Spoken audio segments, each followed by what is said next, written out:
আমরা পরিষ্কার ভাবে বলতে চাই, আপনারাও নির্বাচিত সরকার নয়। আবার যাদের কথায় আপনারা লাফালাফি করতেছেন তারাও এমন কোন দল না। তারা যদিও 5ই আগস্টের পর দেশের মালিক ভাব হয়ে গেছে তাদের সরকার, এই অন্তর্বর্তীকালীন সরকার সেই সিদ্ধান্ত বাস্তবায়ন করার ক্ষেত্রে বারবার গড়িমসি করছে বলে জাতি আস্তে আস্তে সংকটের দিকে ধাবিত হচ্ছে। এজন্য আমরা এই সরকারের কাছে আহ্বান জানাতে চাই, অবিলম্বে জুলাই সনদ যেটা স্বাক্ষর হয়েছে, এই জুলাই সনদ বাস্তবায়নের জন্য অবিলম্বে নভেম্বরের মধ্যেই গণভোট দিতে হবে। বাংলাদেশের ইতিহাসে এর আগেও গণভোট হয়েছে 3 বার, কিন্তু কোন সময় জাতীয় নির্বাচন আর গণভোট একসাথে হয় নাই। এবার কেন একসাথে হওয়ার প্রশ্ন এসেছে? এর প্রধান কারণ হলো নির্বাচনকে প্রশ্নবিদ্ধ করা, নির্বাচন নিয়ে মানুষের মধ্যে সংশয় তৈরি হওয়া।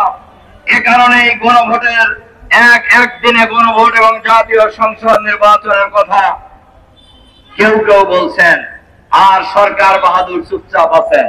আমরা পরিষ্কার ভাবে বলতে চাই, আপনারাও নির্বাচিত সরকার নয়।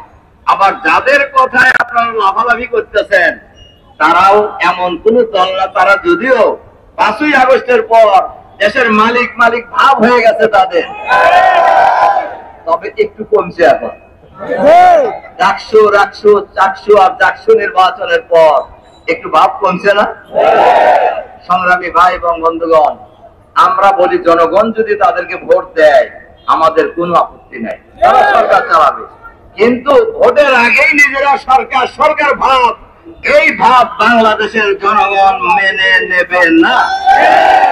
কারণ এখন যে সরকার আছে, সরকারকে বলবো জুলাই বিপ্লব হয়েছে, এর কোনো দলের নেতৃত্বে হয় নাই, এর কোনো নেতার নেতৃত্বেও হয় নাই। এই জুলাই বিপ্লব হয়েছে ঢাকা বিশ্ববিদ্যালয়ের ছাত্ররাই আন্দোলন শুরু করেছে কোটা সংস্কারের দাবিতে।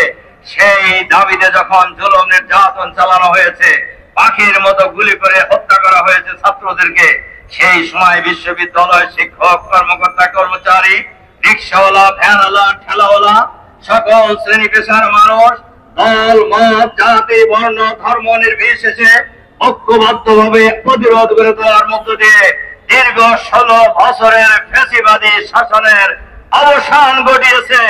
ফ্যাসিবাদী সরকার পদত্যাগ করে মামুর বাড়ি পালিয়ে যেতে বাধ্য হয়েছে।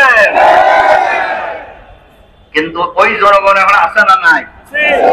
সুতরাং সরকারকেও বুঝতে হবে, সব দলকেও বুঝতে হবে, এই জনগণ এখনো আছে।